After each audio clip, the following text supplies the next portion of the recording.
Pillars of Eternity 2, Deadfire, Tekehu build, full Druid build. In this case, we got a Watershaper Druid. This build was made to work on Pot of the Damned difficulty, and if it works on the hardest difficulty available, it will work on all other difficulties as well.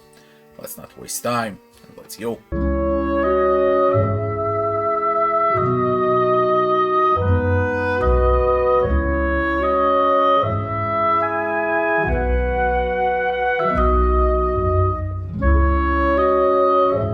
Before we start with the video, I got a new channel about my cat. It's not a gaming channel, but it's a relaxing channel with a lot of gaming music, so you can chill out while doing something else. So, if you have a daughter, mother, sister, even your mother-in-law, recommend them the channel. They're also gonna like it, as well as if you have cats. It will be something like a cat TV as well. Your cats will have fun too. Thanks up front for subscribing on a new channel. Let's go to the video. So, a lot of people will say how druids are a good replacement for priests. And yeah, they are, but they're also great replacement for a wizard. So basically, druid in this game is a mix of a priest and a wizard.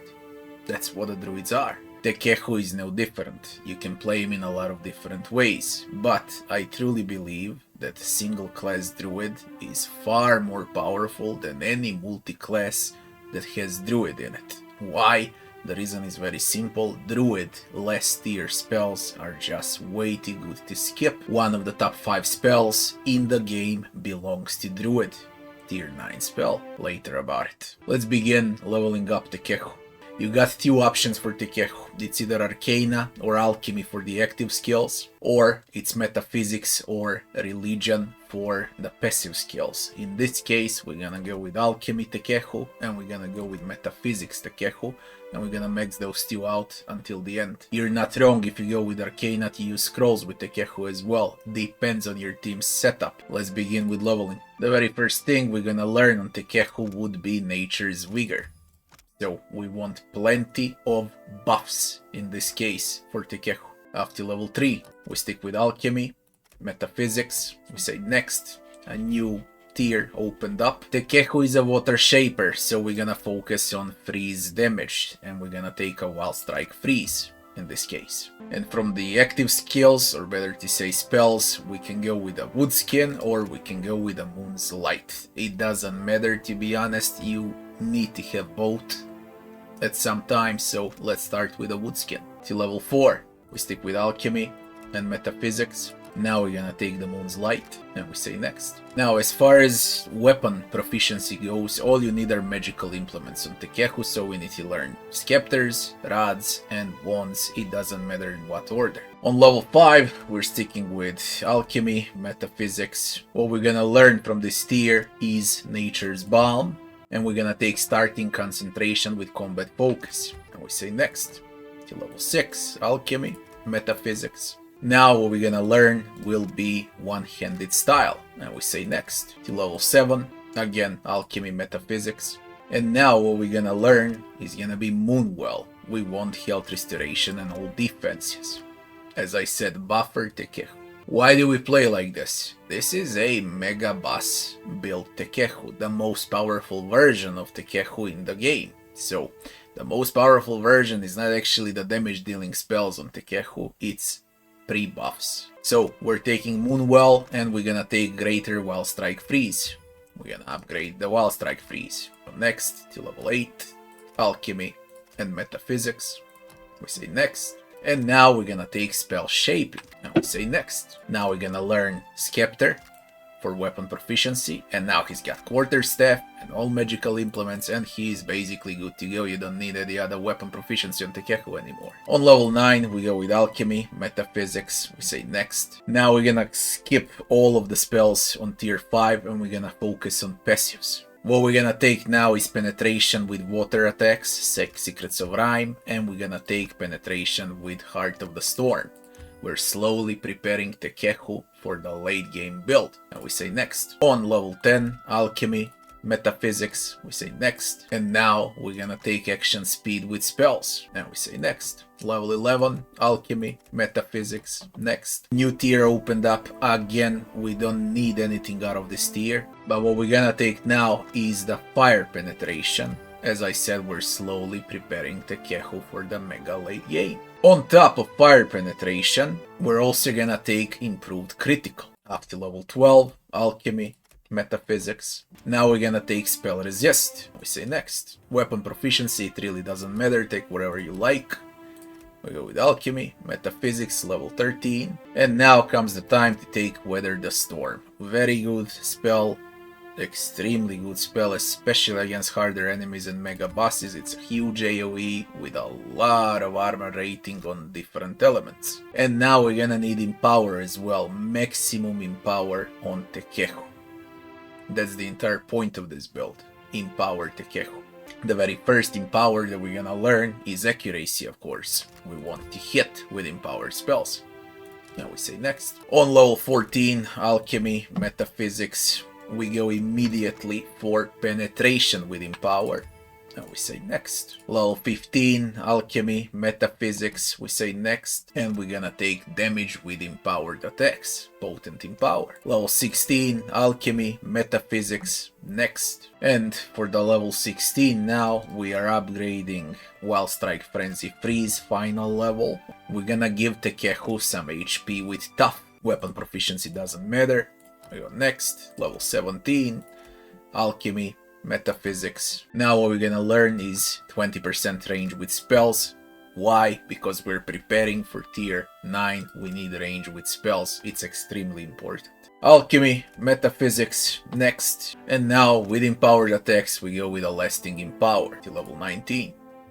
Alchemy, metaphysics, next. And now comes the time on level 19 where the probably top 3 spells in a game, Great Maelstrom, is available. Your bread and butter spell, the spell that clears the entire screen with all of these passives that we learned. Now it's fully prepared for the freeze, shock, fire, full penetration, empowered, accuracy, damage on Great Maelstrom. It easily clears the entire screen, especially if you buff the power levels with specific spells from Priest or with specific potions. Maelstrom, even on Path of the Damned difficulty, is like the best freaking thing in the game as far as damage dealing goes. Not the best spell, but the best damage dealing spell. So we're learning Prestige for the power level, and of course we're taking the Great Maelstrom. Final level on Tekehu, alchemy, metaphysics. And now we only got 1 point remaining. You got options. The first option is to learn something like Avenging Storm if you wanna have fun Relentless Storm, or if you wanna burst out enemies, remove armor rating, rusted armor. Or we can opt in for some of the passives. If you plan to heal with Tekehu, if you don't have Choti in your party, because now you got a lot of healing on Tekehu as well, you can go with the Practice Healer passive. But considering that Choti is doing the healing and you're gonna have Choti in the party, we don't need to spend points here. Yeah. You also got one more option in passives. If you play with rods, then you're gonna go with a two-handed style. If you plan to play with wands or scepters, you're gonna go with one-handed style. Okay? So have that in mind as well. Depends what weapons you use on Tekehu, you're gonna switch between these two. Once you respec, decide what you want to play with. Anyways, what I would recommend out of the spells here, I would recommend something like Avenging Storm, for example, but truth to be told, you won't be using it because you're gonna spam Great Maelstrom. I'll explain how you're gonna spam.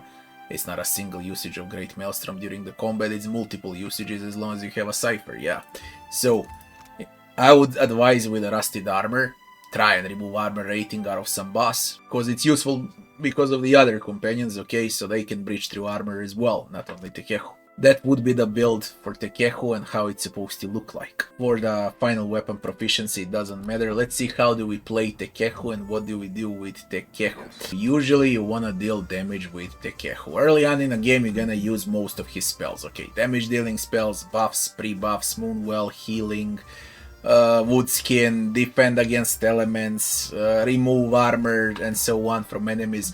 All of that is classic. You're gonna use it a lot. This also the duplicate. Also you're gonna use his transformation into a shark once you exploit all of the spells. Okay, so there's a lot of options of how you can play Tekehu. This is like a buffer, healer, caster, wizard like Druid Tekehu, but how do we play him at the end of the game? Okay, once the Maelstrom is there, pretty much it's simple. You empower the Maelstrom and you open up every fight with empowered Maelstrom. Okay, how and why do we do it? Once we use the Maelstrom and once it starts whacking enemies, all you need to do now is to shoot someone with Seraphim, put Ancestor's Memory on Tekehu. Okay, you don't cast anything else with Tekehu, he remains idle. So you put Ancestor's Memory on Tekehu, you go with Shoti. After the Ancestor Memory triggers, you put Salvation of Time. Hence, Tekehu is gonna refresh Great Maelstrom non-stop. And that's the entire point. Non-stop refreshing the Maelstrom. It's how it is, okay? It just deals tremendous amount of damage. It bursts out enemies like crazy. And this is how you should play Tekehu. Very simple. Your tanks stand up in front and you just spam Maelstrom, the best damage dealing spell in the game. Basically, Druids are one of the weaker classes early on in the game, solid mid game, and very OP level 19 and level 20 for the mega late game. That's what the Druids are. Now, what are the items on Tekehu? Let's see the itemization. Everything that I was using on Alot, that I gave on my Alot build on the channel, you can also use on Tekehu. Okay. A lot of items that I gave on Shoti, and on my Shoti build on my channel, you can also use on Tekehu. And you can use all of these items that I'm gonna show you now as well on Tekehu, so you got plenty of options, pick whatever you like. So Wand, well, Wand is what I was using on Tekehu the most, and here there is a Rod, okay, but you need to upgrade the Rod and put the two-handed weapon proficiency if you wanna wield this one. As far as armor goes, Fleshmender is great, Spider Silk Robe is absolutely great. What you need to do is to make sure that recovery time is 0%. It doesn't matter what armor you're gonna use, as long as it's 0%. You wanna cast fast and you wanna spam Maelstrom like crazy. Okay, that's the entire point basically. For the amulet, Baubles of the Fin, Constitution, Intellect. For the cape, classic Fortitude, Reflex, Will. Same goes with ring, Fortitude, Reflex, Will. Area of effect, we need huge area of effect on Tekehu. Okay, the bigger this area is, the better. You're gonna collect more enemies with Maelstrom. Where were we? Boots of speed, stride, you wanna move fast with Tekehu, yeah. For the belt, flat constitution, so he doesn't get one-shotted. For the gloves, anything that gives might is great. The bigger the might, the more Maelstrom deals damage. Yeah. For the trinket, Whispers of Neriskrilas. Okay, this is from the DLC, I think.